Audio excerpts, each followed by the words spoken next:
equals does your device need fixing? We offer a free diagnosis.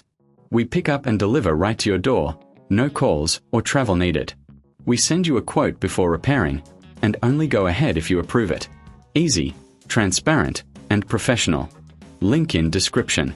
To start, gather your tools, a screwdriver set, thermal paste, and a soft cloth for cleaning. First, power off your MSI Modern 14 and unplug it. Remove the back cover by unscrewing the screws. Keep them in a safe place. Next, carefully disconnect the battery. This is crucial for safety. Now, inspect the motherboard visually.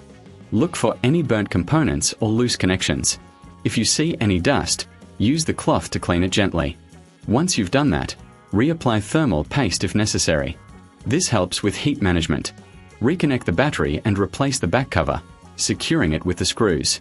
If you're unsure about any step, remember, we offer professional diagnosis without obligation. Need help? We provide pickup and delivery at your home.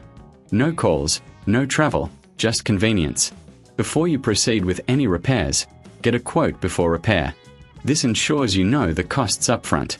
Now, power on your laptop and check if everything is functioning correctly. You've just completed a successful repair. Does your device need fixing? We offer a free diagnosis. We pick up and deliver right to your door, no calls or travel needed. We send you a quote before repairing, and only go ahead if you approve it. Easy, transparent, and professional. Link in description.